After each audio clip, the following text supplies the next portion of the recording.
after the next sunrise, here's Joe getting ready to go out with the MMU. We have a sequence of footage now that are drawn from both the EVAs, interspersed. We won't distinguish between the two, but try to give you a flavor for what it was like. Rick says right at sunrise we went out. Dale's actually flying out here with Rick recording most of this on all sorts of film. About this time I thought that he should think twice about it, but Dale, go ahead and describe. Joe had done this on flight day 5 and had proven that the MMU and the Stinger concept for capturing the satellite worked, in fact worked perfectly.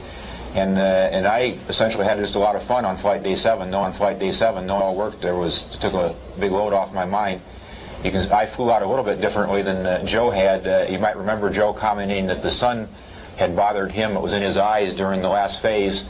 And you'll see here in a minute that when the sun finally does come up, I was fortunate enough to use the orbiter's nose to shadow the sun. So my approach to the satellite, and you can see that the shadow of the nose of the orbiter now is on the satellite and on me.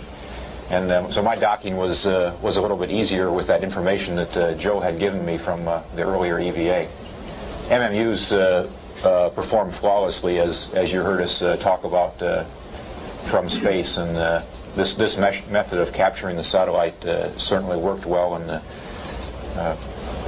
you can see the arm in the lower right corner of the picture, which was a position that Anna had put it in to assist in our station keeping task. Notice that the people who brought that satellite to us left it in absolutely perfect position with regard to its rotation and lack of nutation, which we appreciated. We can't emphasize that enough. The satellite originally was rotating 50 revolutions per minute, but was slowed down by ground controllers very painstakingly over many, many weeks' time.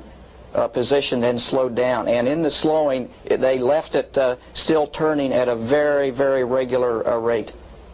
So it made our job absolutely easy as pie. Once docked, the procedure then was to use the MMU to stop the rotation, which was equally easy. You can see it's now quite stable, and the MMU pilot could then maneuver the satellite, turn it wherever we wanted it in such a way that Anna could grab the grapple fixture. Yeah, this is a sequence from the first rendezvous, and it worked just like it did in the simulator, getting Joe commands to maneuver it such that I could see the end effector, the grapple target, and it went very well, very smoothly.